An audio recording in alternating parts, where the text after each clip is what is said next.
Nós queremos conversar com os irmãos, meditar, refletir com os irmãos nessa manhã sobre um tema que enviamos para o nosso grupo, um tema que se chama, na verdade, dos ventos ao vendaval, uma jornada de fé. Dos ventos ao vendaval, uma jornada de fé. Na verdade, nós estamos caminhando, há uns 4 domingos, acho que 4 domingos com esse, para fazer meditações que se referem ao fato de estarmos no caminho. Lembra os irmãos que a primeira mensagem que eu falei foi exatamente sobre os do caminho, que esse era o primeiro nome dos cristãos, como Moisés também enfatizou hoje pela manhã aqui com a gente, esse nome, que eu acho que é um nome mais adequado possível para a gente dar aos cristãos. Somos os do caminho porque Cristo uma vez disse: eu sou o caminho, a verdade e a vida. Ninguém vê um Pai senão por mim. Então nós pertencemos a esse caminho chamado Jesus Cristo. E eu fiz 2 mensagens, Moisés fez uma no domingo passado sobre isso também. E hoje nós vamos dar continuidade a esse tema, indo para o livro de Atos dos Apóstolos, no capítulo de número 27, onde vamos falar, como eu disse para os irmãos, sobre dos ventos ao vendaval, uma jornada de fé. Uma jornada de fé. Como nós vamos utilizar todo o texto desse capítulo 27, então eu vou ler do versículo 1 até o versículo de número 12 e depois a gente vai avançando até chegarmos ao fim desse capítulo. Quero enfatizar para os irmãos também que esse capítulo é um capítulo de ouro, vamos dizer assim. É um capítulo excepcional do livro de Atos dos Apóstolos. Não sei se os irmãos sabem ou lembram do que trata esse capítulo, mas ele fala exatamente da viagem de Paulo a Roma. Última viagem, na verdade, de Paulo, da sua vida, inclusive, a Roma. E essa viagem é uma viagem marcada por muitas dificuldades, problemas. Então ele estava no caminho também nessa hora, mas no caminho, um caminho atropelado, um caminho difícil, um caminho complicado. Um caminho que foi feito no meio do mar. E esse relato absorve um capítulo inteiro do livro de Atos dos Apóstolos que foi escrito por Lucas. E Lucas estava presente nessa viagem. Essa é uma coisa interessante, Porque a gente vê que Lucas, ele diz assim: eu fiz várias pesquisas, eu empreendi aguçadamente pesquisas para saber o que Cristo fez, o que Cristo disse, etc. Mas nesse caso aqui, devido ao pronome plural, nós, várias vezes você vai observar nesse capítulo o pronome nós. Nós embarcamos, nós fizemos isso, nós fizemos aquilo, nós fizemos aquilo outro. Isso indica, portanto, que Lucas era também, nesse instante, alguém que estava presente nessa viagem. Mas não só isso, não o fato simplesmente do pronome estar escrito lá assim, mas também o fato da descrição ser absolutamente pormenorizada. Seria impossível alguém descrever essa viagem do jeito que ela é descrita aí, se não fosse uma testemunha ocular do fato que estava ocorrendo, entenderam? Então você vai ver 3 ou 4 vezes aí no texto usar-se a palavra nós, que justifica a presença de Lucas, mas também você vai ver que nesse instante aí você tem uma descrição aguçada, detalhada, de nomes de navegação, de coisas de navio, de coisas de mar e etc., que só quem estava presente poderia efetivamente saber do que estava acontecendo. Na verdade, nessa viagem acompanhavam a Paulo 2 pessoas, Aristarco e Lucas. Lucas e Aristarco eram 2 amigos dele que estavam acompanhando ele nessa viagem aí, que eu vou ler para os irmãos agora. Diz assim, capítulo 27 de Lucas, aliás, de Atos dos Apóstolos, escrito por Lucas, a partir do verso 1. Vou ler na versão da NVT, que diz assim: quando chegou a hora, zarpamos para a Itália.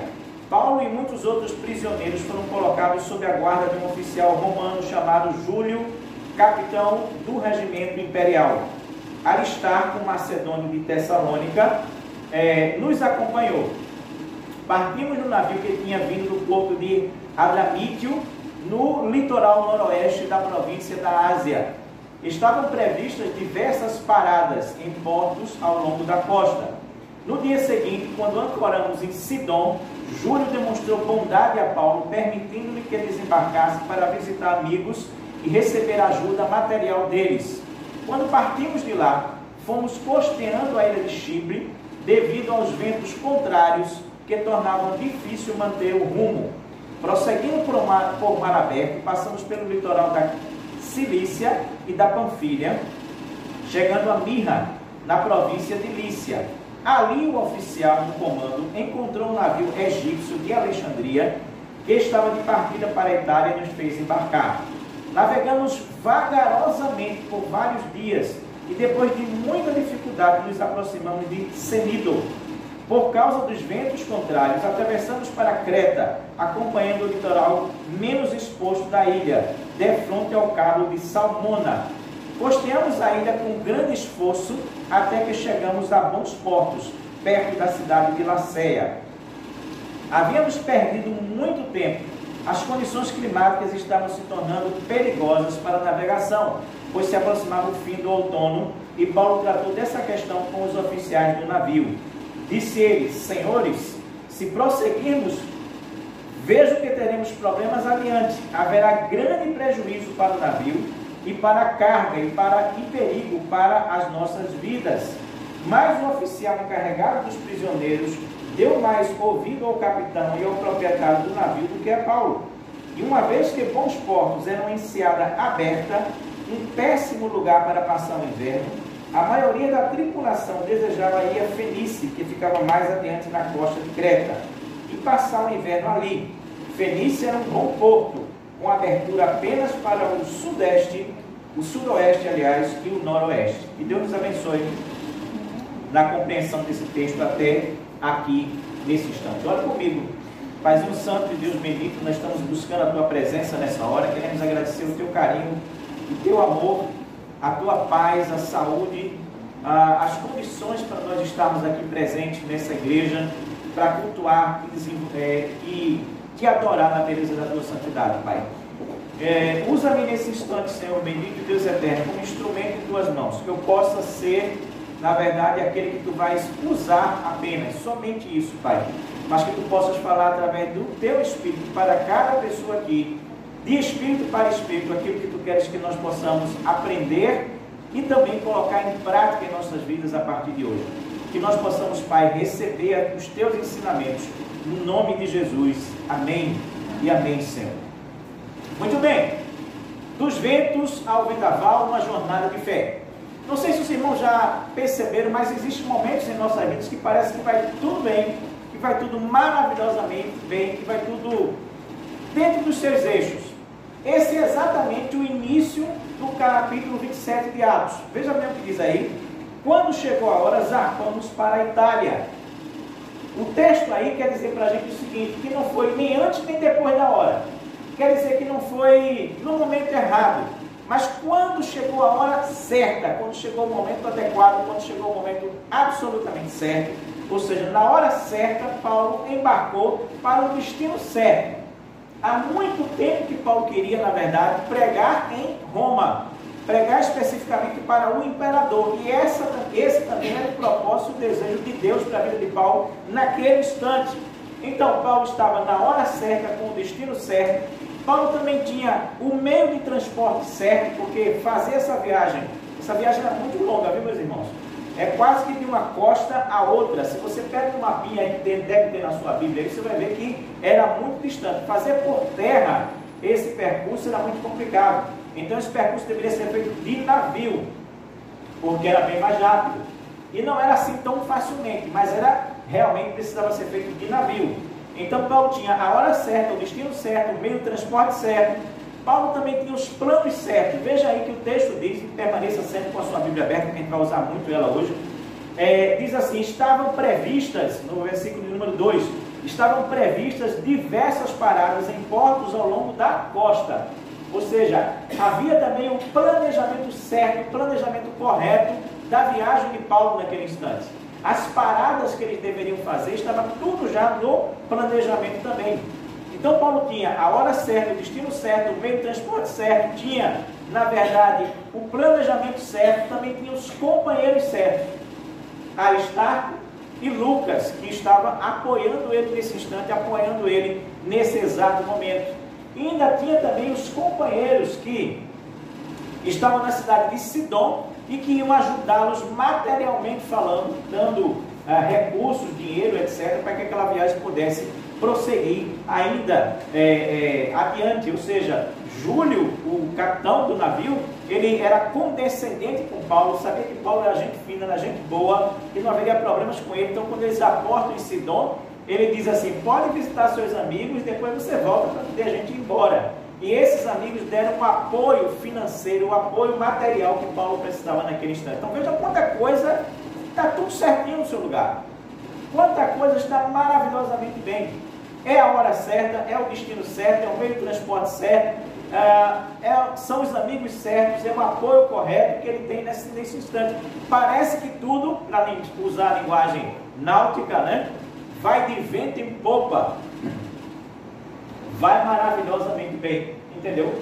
Era desejo e sonho de Paulo há muito tempo pregar em Roma e levar a igreja também para Roma naquele momento. Nesse instante, parece que a nossa jornada de vida está tudo perfeito. Eu acho que algumas vezes na sua vida também já foi assim, né?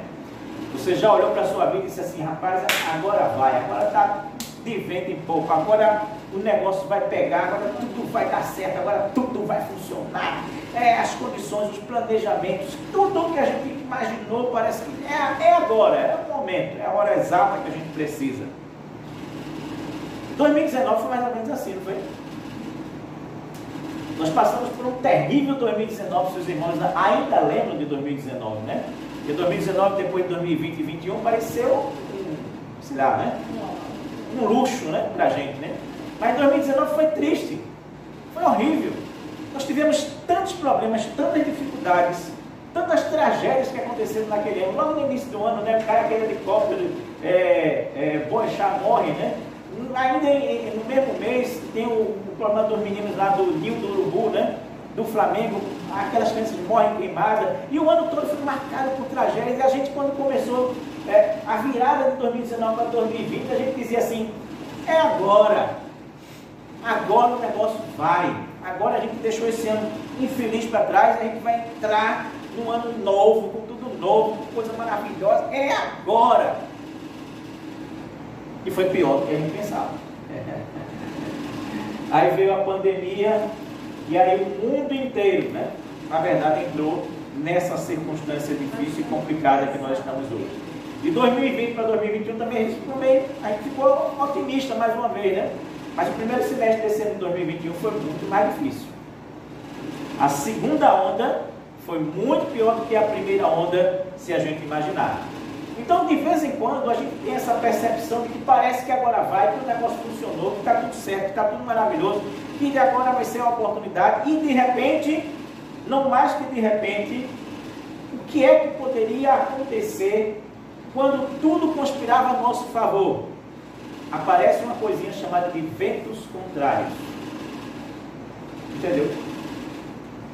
Muitas vezes, quando nós estamos nessa, como dizem os mais jovens hoje, né, nessa vibe, né, de que o negócio agora vai de vento em popa, aí aparece aquilo que a gente poderia chamar de ventos contrários. Exatamente o que acontece aqui nesse texto bíblico, quando a gente lê assim, no versículo de número 4. No dia seguinte, quando ancoramos em Sidom, Júlio demonstrou bondade a Paulo, permitindo desembarcar para visitar amigos e receber ajuda material deles. Quando partimos de lá, fomos costeando a ilha de Creta, devido ao quê? Devido aos ventos contrários que tornavam difícil manter o rumo. Nessa manhã eu quero falar com os irmãos sobre 3 coisas que esse texto aqui traz para nós. Quais são as 3 coisas? A primeira delas, os ventos contrários, que tem uma força extraordinária. Segunda coisa que eu quero falar para os irmãos, a presença dos anjos de Deus em nossas vidas. E a terceira coisa que eu quero falar para os irmãos é do poder ilógico, veja bem como eu estou dizendo, do poder ilógico da fé em nosso viver. Vamos falar dos ventos contrários, vamos falar da presença dos anjos de Deus nas nossas vidas e vamos falar do poder ilógico da fé no nosso viver. Primeiro vamos falar, portanto, dos ventos contrários. Paulo diz que quando eles saíram do porto de Sidão, foram costeando Creta, que era a maior ilha daquele mar. Quando eles fizeram recomeçar a sua navegação, apareceram pela primeira vez os ventos contrários. Olha só, ventos contrários têm uma força tremenda, têm uma força extraordinária, capaz de mudar o rumo da nossa jornada. Essa é a primeira coisa que os ventos contrários fazem. E o que são ventos contrários, pastor? Vejam só, deixa eu me explicar o que são ventos contrários. Ventos contrários são circunstâncias, situações sobre as quais nós não temos nenhuma ingerência, não temos nenhum poder sobre elas, mas essas circunstâncias, essas situações, elas são capazes de mudar completamente, modificar completamente a nossa vida. Ventos contrários são condições adversas, desfavoráveis, contraditórias, antagônicas, opostas, que vêm a gente e a gente não pode fazer nada. Veja bem, eu não estou falando aqui de um inimigo que você tem e que de repente ele começa a lhe infernizar a vida. Não é isso que eu estou falando. Eu não estou falando de um ser ou outro, seja do mundo espiritual, seja do mundo humano aqui, que vai atrapalhar a sua vida. Eu estou falando de circunstâncias, situações. Você vai brigar contra o vento? Vai? Está entendendo o que eu estou dizendo? Circunstâncias são situações que são contrárias a gente. Esses ventos contrários, portanto, eles aparecem com uma força extraordinária e eles são capazes de mudar o rumo de nossa vida, como diz o próprio texto bíblico aqui. Devido aos ventos contrários que tornavam difícil manter o rumo.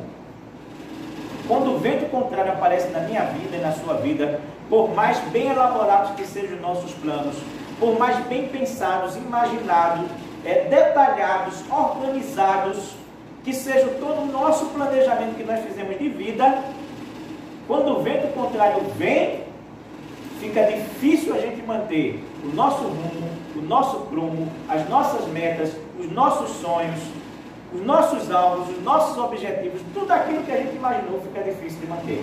Não é assim? Você deve ter muitas vezes feito isso na sua vida, né? Fez um planejamento, vou fazer aquilo outro, vou imaginar, e de repente aparece um vento contrário e você tem que modificar completamente tudo aquilo que você tinha imaginado fazer. O vento contrário tem essa força extraordinária de mudar o rumo da nossa jornada. Mas não só isso, os ventos contrários também, eles diminuem o nosso ritmo e aumentam as dificuldades do caminho que nós traçamos. Leia comigo aí o versículo de número 7. Versículo 7 diz assim: navegamos vagarosamente por vários dias e depois de muita dificuldade nos aproximamos de Senido. Navegamos com o quê? Navegamos o quê? Vagarosamente. O vento contrário, ele diminui o meu ritmo e o seu ritmo. Aquilo que a gente imaginou de fazer em 1 ano, 2 anos, 3 anos, ou em 6 meses, em 1 semana, 1 mês, a gente vai passar 4 anos, 5 anos, 6 anos para conseguir aquilo que a gente quer. Por quê? Porque o vento contrário, ele barra a gente. Isso até na física é verdade, né? Quando você está num dia chuvoso de muito vento e você vai andando contra o vento vai voltando para trás, né? Quanto mais você quer ir para frente, mais ele vai lhe retardando, né? Lhe freando. Mas também, como diz o texto aqui, as dificuldades passam a aparecer no meio do caminho. O navio já não podia seguir fluido, rapidamente, como ele poderia ir. Não poderia de jeito nenhum. Por quê? Porque o vento contrário tem essa força extraordinária de oferecer resistência a cada um de nós. E aí a nossa caminhada, aquilo que a gente achava que iria conseguir com muito menos tempo, passa a ser uma caminhada vagarosa, penosa, e a gente tem muita dificuldade para alcançar os nossos alvos. Mas ainda, os ventos contrários, versículo 8 e 9, eles multiplicam o nosso esforço empreendido e o tempo utilizado na nossa jornada. Vai aí para o versículo 8 e 9 para a gente ler isso. Diz assim o texto: costeamos a ilha com grande o quê? esforço, até que chegamos a bons portos, perto da cidade de Laceia. Havíamos perdido muito tempo, diz o início do versículo 9. Por conta de quem?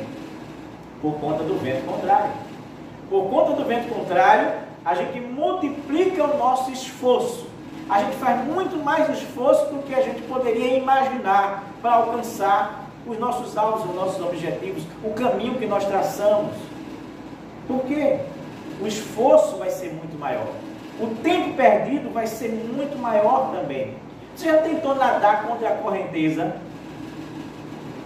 Numa praia ou num rio, né? Principalmente num rio? Nadar contra a correnteza é fácil? Nadar contra a maré é fácil? Não. Você vai na sua vida nesse instante, com certeza, empreender muito mais esforço. Você vai chegar a se esgotar muitas vezes e não vai conseguir nadar contra a correnteza. Lembra daquele ator que morreu lá na Bahia filmando, né? Porque ele foi pego justamente numa correnteza da qual ele não pôde sair, porque estava esgotado fisicamente, terminou morrendo ali naquele instante. Então o vento contrário, ele tem essa força de tornar difícil a gente manter o nosso rumo. O vento contrário, ele tem essa força de diminuir o nosso ritmo e colocar mais dificuldades em nossa vida. O vento contrário, ele tem essa condição de multiplicar o nosso esforço e nos fazer usar muito mais tempo do que o imaginado, mas ainda o vento contrário, ele pode mudar um vento leve num furacão. Isso também está no texto bíblico. Leia comigo agora versículos 13 e 14, que você vai ver exatamente isso. Paulo diz assim, Lucas diz assim, quando um vento leve começou a soprar do sul, os marinheiros pensaram que conseguiriam chegar lá a salvo. Por isso, levantaram a âncora costeando a Creta, mas o tempo mudou de repente e um vento com força de furacão, chamado Nordeste, soprou sobre a ilha e nos empurrou para o mar aberto, diz o texto. Você percebe? Olha só que coisa interessante, enquanto eles estão ali no porto, aparece na verdade um vento leve, e esse vento leve diz para eles assim, olha, a coisa agora parece que vai, mudou, está tranquilo, vamos embora porque a gente vai conseguir chegar em Fenícia do jeito que a gente imaginou. E aí, no meio do caminho, esse vento leve se transforma num vento com a força de um furacão. Esse vento leve se transforma na força de um furacão, ou seja, os ventos contrários, eles conseguem transformar ventos leves em ventos com força de um furacão. Nesse momento, nós perdemos algumas coisas. Por exemplo, quando na verdade esse furacão se estabelece em nossas vidas, nós somos lançados para o mar aberto. Não é isso que diz o texto aí? Nós fomos lançados para o mar aberto. Ser lançado para o mar aberto significa enfrentar muito mais perigos do que a gente poderia imaginar em nossas vidas. Os perigos passam a ser maiores dentro do mar aberto do que do mar fechado. Mas não só isso. Mais abaixo a gente lê assim, no versículo de número 15, como os marinheiros não conseguiam manobrar o navio para ficar de frente para o vento, desistiram e deixaram que fosse levado pela tempestade.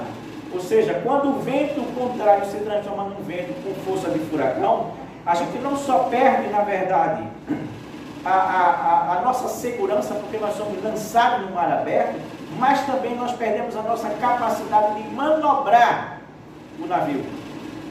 Ou se fizermos um paralelo, nós perdemos a nossa capacidade de manobrar a nossa vida.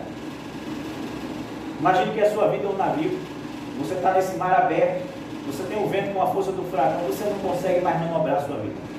E às vezes você já não se sentiu assim, não? Você disse, meu Deus do céu, como é que isso vai acontecer comigo?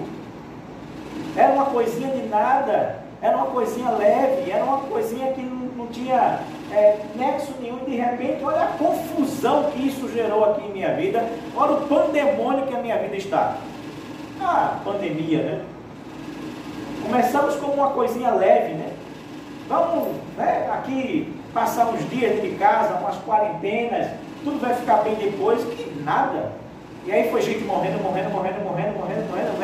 e o contágio aumentando, transformou-se num furacão que absorveu e pegou todo mundo.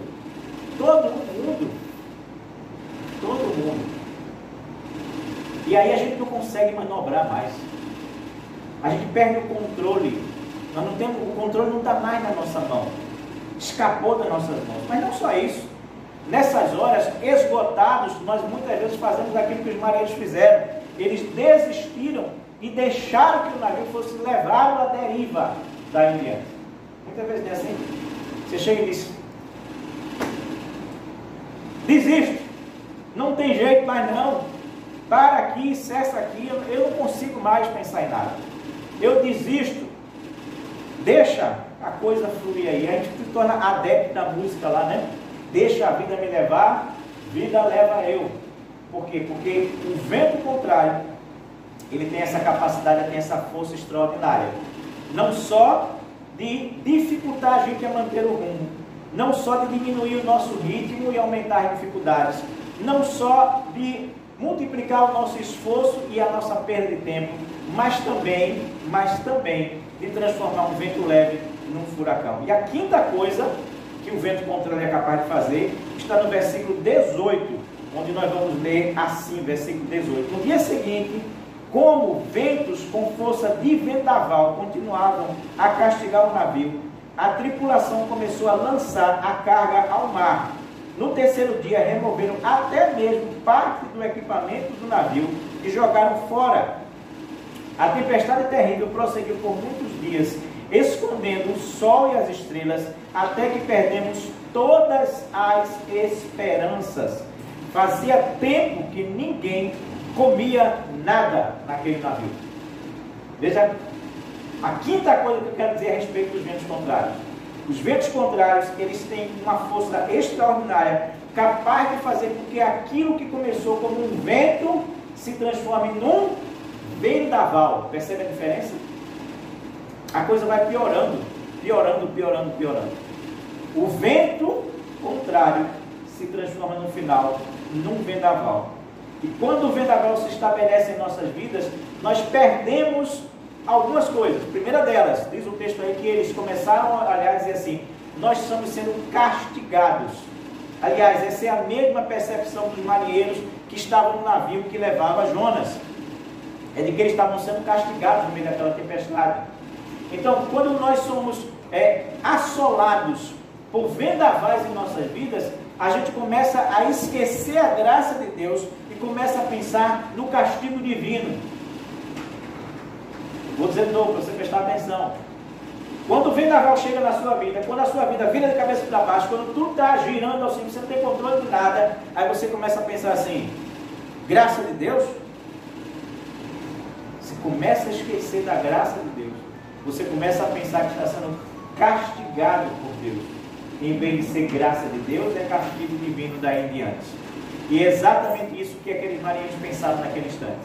Quando o vendaval chega na nossa vida, nós perdemos coisas que eram bastante importantes para nós. Perceba que o texto diz exatamente isso, diz assim, que eles no meio do vendaval começaram a pegar a carga do navio e jogar fora. E até mesmo partes do navio que não deveriam ser jogadas fora, eles começaram a jogar fora, para ver se o navio navegava com maior velocidade. Esses navios eram capazes de carregar toneladas de coisa. Esse aqui especificamente, que vinha do Egito, de Alexandria até a Itália, até Roma, ele era carregado de trigo e outras coisas mais. Ele ia abastecer a cidade de Roma.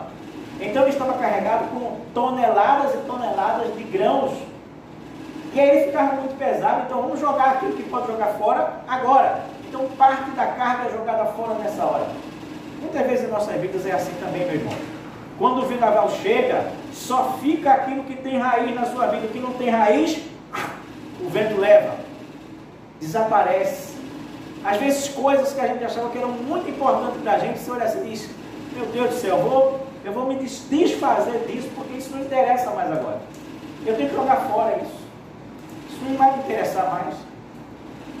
Quando o vendaval se estabelece na minha vida e na sua vida, nós perdemos também o nosso senso de direção. Veja bem o que o texto diz. Eles olhavam para o céu e não viam o quê? Nem sol e nem estrelas. Marinheiro, em noites e em dias no mar, seguiam por onde? Pelas estrelas e pelo sol. Se não tem estrela nem tem sol, eu não tenho orientação. Entendeu o que eu estou dizendo para você? Eu não tenho nenhum senso de orientação. Então, quando o vendaval chega na minha vida, na sua vida, a gente perde o nosso senso de orientação. E é por isso que a gente diz assim para as pessoas que estão do nosso lado: me ajuda aí, me ajuda, me diz alguma coisa, me orienta, me fala o que eu devo fazer aqui agora. Por quê? Porque nós mesmos não estamos mais com senso de orientação. Você sabe qual é a quinta coisa que, na verdade, acontece, a quarta coisa, aliás, que acontece quando o vendaval se estabelece na sua vida e na minha? Quando o vento contrário se transforma em vendaval? Como diz o texto aqui, de novo a gente volta para o texto. Diz assim eles: nós perdemos o quê? Toda a nossa esperança. Toda a esperança que nós tínhamos, nós perdemos. Nós não temos mais. E quando a gente não tem mais esperança, a gente não tem mais nada. Mais nada. Até o nosso ditado diz isso, né? Que a esperança é a última que morre. Se não existe mais esperança, não tem mais prumo, não tem mais rumo, não tem mais para onde a gente ir de forma alguma. E em quinto lugar, a gente perde também a fome. Viu que o texto é interessante com os detalhes, né? Os detalhes aqui é de quem presenciou, é de quem estava lá. O início do versículo de número 21 diz: fazia tempo que ninguém comia nada. Quem é que come numa situação dessa? Ondas gigantescas, chuva, dificuldades, tempestades, problemas. Quem é que come numa hora como essa? Ninguém. Quando você está passando por um problema, você consegue ter o seu apetite normal, tranquilo, comendo 3 vezes, né, e lanchando mais 2 vezes durante o dia. Alguns têm, alguns são assim, né? Tem gente que quando está com problema come mais ainda, né? A psicologia explica também isso daí, né? Inverte o eixo aí, passa a comer bem mais do que deveria. Mas a maioria de nós, quando está passando por dificuldades, tempestades, vendavais, furacões, por dificuldades na vida, perde a fome. Porque o seu foco é só tentar resolver aquilo, tentar resolver aquilo, tentar resolver aquilo, tentar resolver aquilo, e você não consegue. Os ventos contrários, portanto, eles têm essa força extraordinária, essa capacidade de produzir tudo isso em nossas vidas. Nesse ponto aqui da viagem, Paulo e os seus companheiros, eles chegam ao ponto mais crítico, ao fundo do poço. Aquilo que a gente pode chamar de noite escura da alma. Há 14 dias esse povo não via nenhum raio de sol. Só escuridão e tempestade. E mais nada além disso. Só escuridão, escuridão, escuridão, escuridão. É o fundo do poço. Mas aí vem a nossa segunda lição desse texto. Qual é a segunda lição? A primeira é essa. Os ventos contrários, eles possuem uma força extraordinária de mudar o nosso rumo, de bagunçar a nossa vida, de nos esgotar, de fazer tudo isso que eu disse para os irmãos aqui. Mas é na noite escura da alma que aparecem os anjos de Deus ao nosso redor. Amém, meu irmão? Amém. Vou dizer de novo. É na noite escura da alma que aparecem os anjos de Deus ao nosso lado. Amém. É exatamente isso que vai dizer o versículo de número 23. Vamos ver o versículo 23. Paulo, conversando com aqueles homens, ele diz assim: pois ontem à noite um anjo de Deus, a quem eu pertenço e sirvo, se pôs ao meu lado e disse: não tenha medo, Paulo, é preciso que você compareça diante de César, e Deus em sua bondade concedeu proteção a todos que navegam com você. Portanto, tenha um bom ânimo, creio em Deus, tudo ocorrerá exatamente como ele disse. É necessário, porém, que sejamos impulsionados para uma ilha, diz o texto aqui. Na noite mais escura, no momento mais crítico, onde os problemas pareciam não ter mais solução, a esperança foi embora, aí o anjo de Deus, nessa noite, chega e senta junto de Paulo. Diz: Paulo, ouça que eu tenho 4 coisas a lhe dizer, Paulo. Primeira coisa que o anjo vai dizer a Paulo: não tenha medo. Não tenha medo. Parece que tudo vai naufragar, tudo vai ruir, que tudo vai desaparecer, tudo vai se estragar, tudo vai implodir. Mas não tenha medo. O medo tem que ser o primeiro a ir embora de nossas vidas quando nós estamos enfrentando os ventos contrários.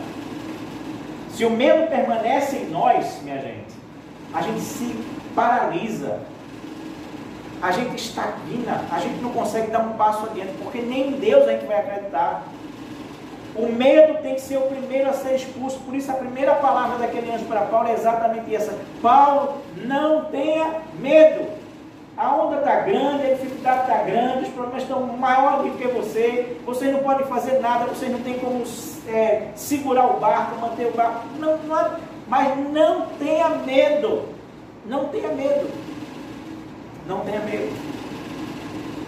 Primeira coisa, meu irmão e minha irmã, seja qual for a situação que você esteja passando, você precisa mandar o medo embora. Você precisa mandar o medo embora, senão o medo vai lhe dominar. E aí nada mais vai dar certo em sua vida. Segunda coisa, Paulo, que você precisa lembrar, Paulo. O anjo sentado no lugar de Paulo. Segunda coisa, Paulo. É necessário que você esteja diante de César.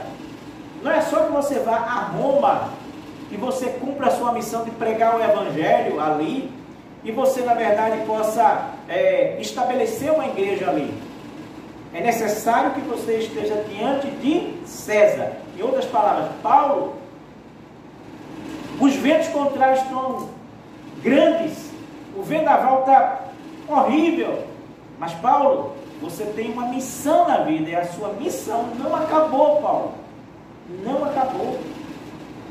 A sua missão vai ser cumprida. O que eu planejei para você vai acontecer. O que eu estou dizendo para você vai se realizar. Então, o que Deus planejou para mim e para você jamais será desfeito por conta de ventos contrários que aparecem em nossas vidas, ou vendavais que aparecem em nossas vidas. Não vai. Então, Paulo, em primeiro lugar, não tenha medo não. Segundo, lembre-se que você tem uma missão a cumprir ainda e Deus está com você nessa missão. Terceiro lugar, Paulo, terceiro lugar, Deus concedeu proteção a todas as pessoas que estão com você nesse navio. Não só a você, Paulo, não só a Aristarco, não só a Lucas, mas as 276 almas, como diz o texto bíblico lá no original. Tem 276 almas com você aí. Esse navio era grande, viu, menino? Era um naviozão mesmo, viu? 276 pessoas com vocês aí dentro, que eles também vão estar protegidos por mim, Paulo. O que Deus está dizendo para Paulo através do anjo é assim: Paulo, eu poderia cuidar de você e só você sobreviver, você ir para Roma, mas não é assim não.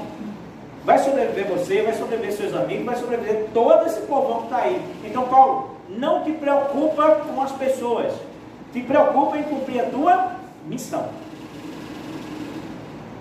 Porque Deus já deu a você todas essas pessoas aí. Fique tranquilo. É difícil eu e você a gente querer cumprir a nossa missão quando a gente está preocupado com quem está do nosso lado, não é? É muito complicado você pensar só na sua vida quando você tem pai, mãe, tio, avô, tia, irmão, irmã, namorado, namorada. As pessoas que estão ao seu redor dependem de você, colega de trabalho. Entende o que eu estou dizendo? Então sossega, fica tranquilo. Porque todas essas pessoas estão também debaixo da minha bondade de Deus. A minha bondade vai gerar proteção para todo mundo, fica tranquilo. Quarta e última coisa que o anjo diz para Paulo: tenha bom ânimo. E Paulo diz para todos aqueles marinheiros que estavam vindo a ele naquele instante: tenham, portanto, bom ânimo, porque nenhum de vocês se perderá. Nenhum de vocês se perderá. Eu acho muito interessante que aquele que começa assim: não tenha medo, termina com tenha bom ânimo. Medo você não pode ter, bom ânimo você precisa ter. O que é bom ânimo, minha gente? Ânimo é a mesma palavra que alma, né? No sentido original. Ânimo e alma têm a mesma raiz. Significa assim: tenha força interior, tenha coragem, tenha motivação, tenha vigor, tenha segurança, seja positivo, em vez de ficar acabunhado, triste, depressivo. Ao contrário, tenha bom ânimo. Não tenha um ânimo para baixo, tenha um ânimo para cima nessa hora. Mas primeiro, não tenha medo. Que começa afastando o medo, traz o bom ânimo, na verdade. E essa é a quarta coisa que o anjo diz para Paulo, e Paulo transmite para aquelas pessoas. Porém, é a terceira lição que a gente precisa aprender, minha gente. Primeiro eu devo dizer o seguinte: seja qual for a noite escura da alma que você estiver passando, tenha certeza que anjos de Deus estão ao seu lado. Fechou? Entendeu? Se ligou? Seja qual for a noite escura que você estiver passando, você não está sozinho. Você não está sozinho. Você não está sozinho. Tem anjo de Deus do seu lado. Você pode não vê-lo fisicamente, mas Deus não lhe abandonou.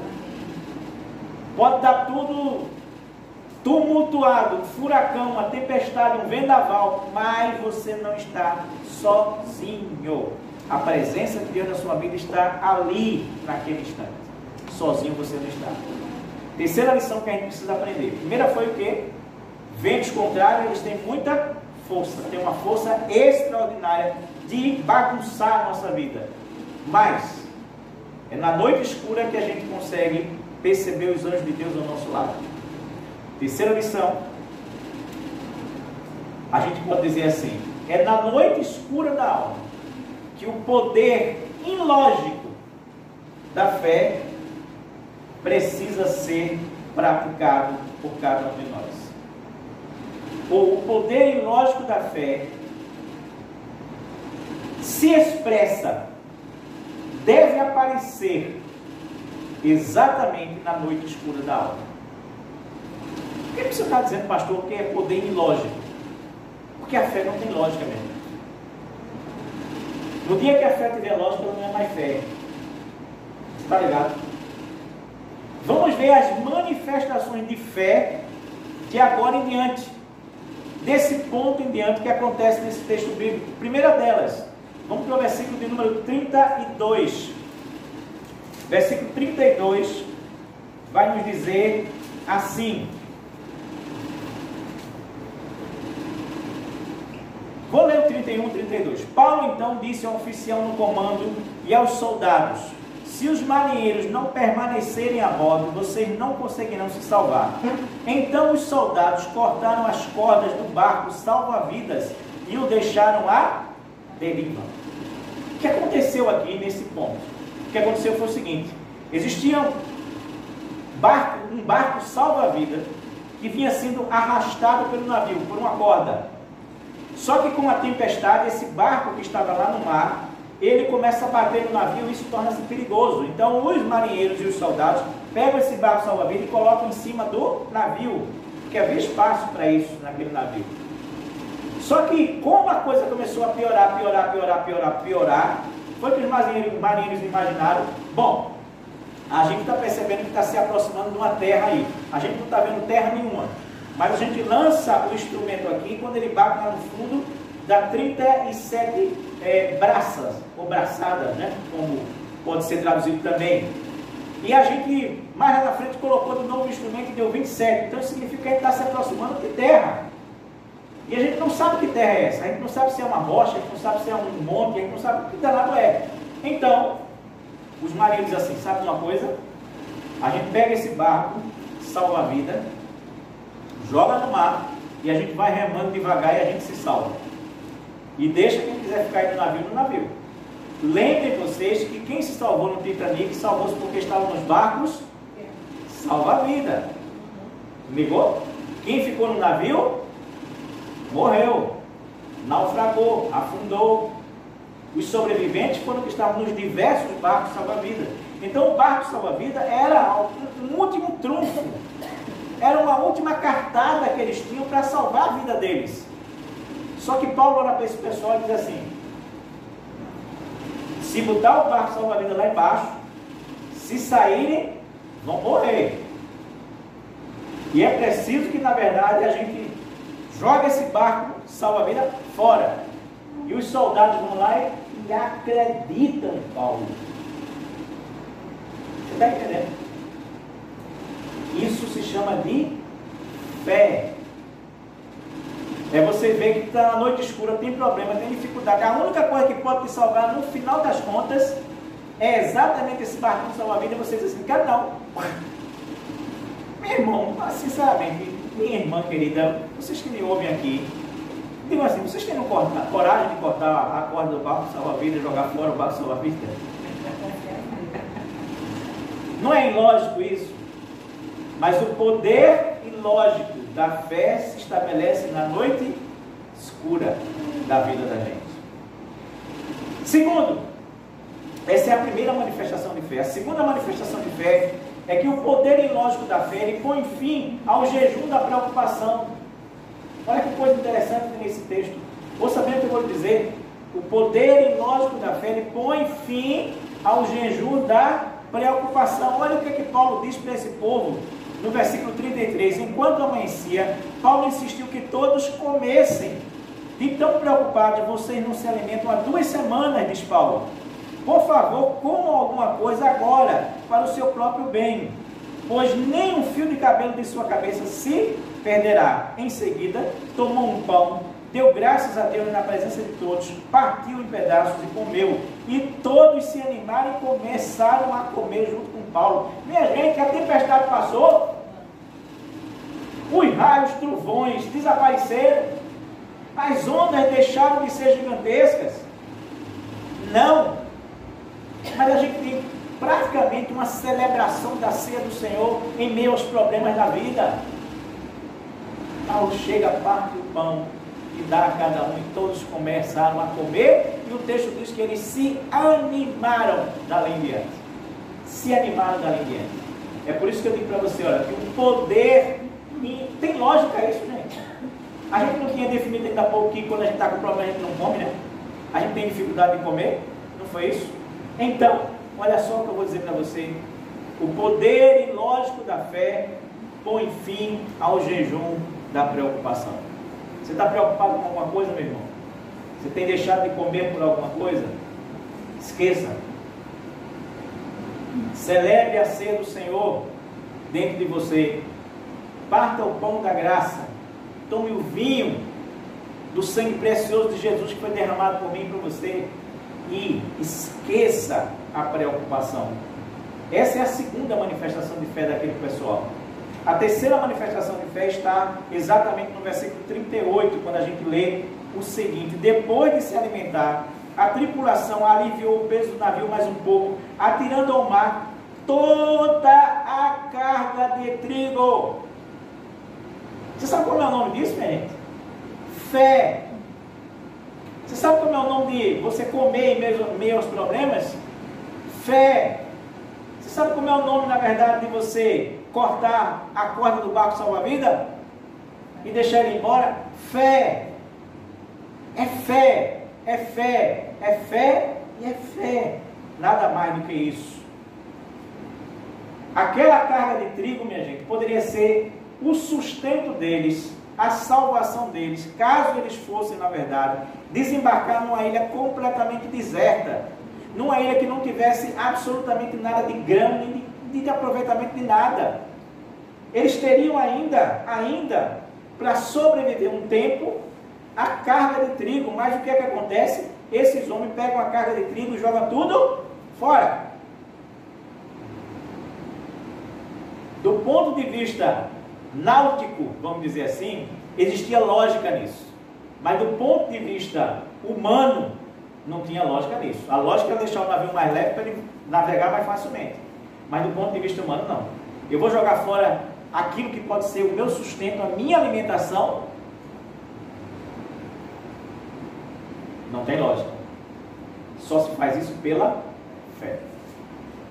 Paulo dizia e eles obedeciam pela fé. Pela fé agora. Aliás, é muito interessante verificar que Paulo entra no navio como prisioneiro e termina como capitão, né? Porque é ele que dá todas as orientações possíveis dentro dessa situação. Em quarto lugar, esse poder ilógico da fé, ele faz uma outra coisa ainda, que está no versículo 40. Veja só o que faz a fé da gente. Versículo 40, a gente lê assim: então cortaram as âncoras e as deixaram no mar. Depois afrouxaram as cordas que controlavam os lemes, levantaram a vela da frente e foram rumo à praia. Mas o navio foi apanhado entre duas correntezas contrárias e encalhou antes do esperado. A parte da frente se encravou e ficou imóvel, enquanto a parte de trás, atingida pela força das ondas, começou a se partir. Começou a se partir. Aí está mais uma prova de fé. Cortar a âncora e soltar o leme. O que significa, na verdade, cortar as âncoras? É você cortar aquilo que lhe sustenta, aquilo que lhe dá sustentabilidade, aquilo que lhe dá firmeza. O que significa afrouxar as cordas do leme? É você liberar, soltar, abrir mão daquilo que lhe dirige você. Tu já pensou nisso? Para a gente é assim. O que é que na verdade são suas âncoras na vida? Tem gente que muitas vezes na vida a sua âncora é, por exemplo, as suas finanças, o seu dinheiro. É a sua âncora. É ali que ele se firma, é ali que ele se segura. E ele sabe que tem muito dinheiro no banco, aí ele fica ali, ó, tranquilo, porque a âncora dele é o dinheiro que ele tem. Tem gente que a âncora da vida é a família. Confia por demais na família. Acha que a família é capaz de safá-lo de qualquer coisa. É a sua âncora que ele tem. Tem gente que a sua âncora é o seu status. É o emprego que tem. É fiado no emprego, né? É arrogante, né? No posto que tem, né? Juízes, advogados, né? É a âncora da vida. Que Paulo está dizendo assim: corte, meu filho. Corte a âncora. Abra a mão do leme. Abra a mão de você querer controlar a sua vida e deixe que Deus controle a sua vida. Quando esses homens fazem isso, cortam as âncoras e afrouxam as cordas do leme, eles estão dizendo assim: a gente não tem nenhuma governabilidade mais. A gente não governa mais nada. Simplesmente a gente abre a vela e deixa o vento levar a gente, porque agora o vento não é mais o vento contrário, mas é o vento de Deus que vai levar a gente. Você está entendendo? É assim que a coisa funciona muitas vezes na vida da gente. É dessa maneira exatamente que funciona. No final, esses homens eles não têm mais nada. Eles soltam as âncoras, largam o leme e deixam que Deus guie a sua vida por completo dali em diante. Seja o que for que tiver de acontecer, vai acontecer. Porque nós estamos confiados, Paulo, nesse Deus que você tem falado para a gente. É nele que nós estamos confiados agora. Eu quero concluir dizendo para os irmãos o seguinte: como nós somos apegados aos navios nos quais nós viajamos pela vida, né? Como nós somos apegados aos navios nos quais nós viajamos pela vida. Muitas vezes nós estamos navegando no navio do amor, né? E o amor para a gente é tudo na vida, né? Ah, porque o amor de um para o outro, do humano, é o que nos leva, é o que nos guia na vida. Aí vem o outro e te trai, né? Aí o navio do amor vai a pique. Alguns navegam pela vida no navio da dor, né? Você já viu que tem gente que não consegue desagarrar da dor de jeito nenhum? Teve uma dor, um sofrimento há 10 anos atrás e está vivendo 10 anos atrás com a mesma dor, com o mesmo sofrimento, porque está viajando na vida com o navio da dor. Tem gente que viaja com o navio das finanças, o navio da empresa, o navio das tradições. Parece que nós somos capazes até de afundar junto com esses navios, naufragar junto com esse navio, mas nós não os largamos de maneira alguma. Nós confundimos os navios com a vida e no final a gente não sobrevive. A gente afunda com esses navios. Segunda coisa que eu quero dizer nessa conclusão é que não importa muito como você vai chegar na ilha, é importante que você sobreviva. Veja bem o que diz o texto aí no final. Diz assim, versículo de número 44: os outros se agarraram a tábuas ou a pedaços do navio destruídos, e assim todos chegaram à praia em segurança. O navio terminou se despedaçando todinho, não sobrou nada, absolutamente nada do navio, a não ser pedaços do navio. E uns nadando, e outros agarrados em tábuas, e outros agarrados em pedaços do navio, todos chegaram sãos e salvos na praia. Então o que eu quero dizer é assim, não importa muito como você vai chegar na ilha, o importante é que você sobreviva. Você vai chegar cansado, exausto, molhado, você vai chegar com fome, você vai chegar, enfim, um caco. Mas o importante é que você chegue aonde Deus quer que você chegue. Nenhum de vocês se perderá, diz Paulo. E diz mais ainda, nem um fio de cabelo se perderá. Que nenhum se perca é uma coisa, né? Maravilhosa. Maravilhosa. Diante do naufrágio desse tamanho, 276 pessoas sobreviverem, fantástico. Mas não é só isso. É muito mais do que isso. É nenhum fio de... vai se perder. Quantos fios de cabelo tem a sua cabeça? E a minha? Sei lá quantos, né? Ninguém sabe, né? Só Deus sabe. Mas não é só você que não vai se perder, é nem o seu cabelo, nem um fiozinho dele vai se perder. E é assim exatamente que acontece naquele instante. Importa, portanto, que nós cheguemos em segurança, molhados, exaustos, mas vivos nessa ilha. E aí sim, é preciso que a gente também diga o seguinte: para que a fé possa triunfar, e eu sabendo o que eu vou lhe dizer, para que a fé possa triunfar, antes, tudo tem que ter naufragado. Entendeu? Você está entendendo por que não podia sobrar nada, nadica de nada? Está entendendo agora? Porque se sobrasse bote salva-vida, tu vai dizer, quem me salvou foi o bote salva-vida. Porque se salvasse trigo, quem me salvou foi o trigo. Sustente. Se sobrasse na verdade âncora, a âncora segurou a gente. Se sobrasse leme, foi o leme que a gente deu um jeitinho e chegou lá. Não tinha que sobrar nada, vem nada. Porque só é quando a gente não tem nada que a gente faz a opção pela fé.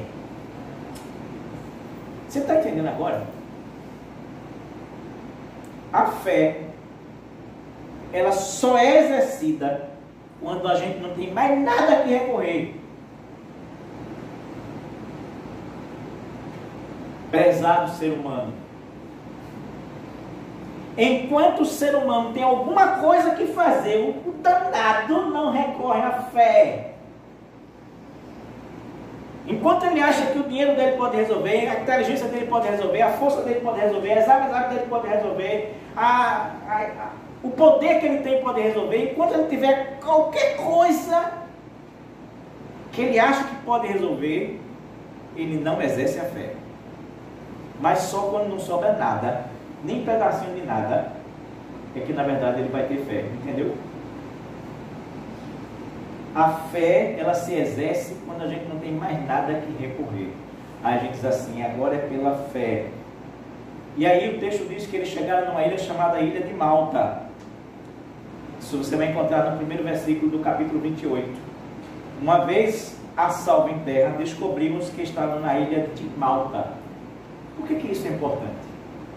Pelo nome Malta. Você sabe o que o nome Malta significa? Significa refúgio.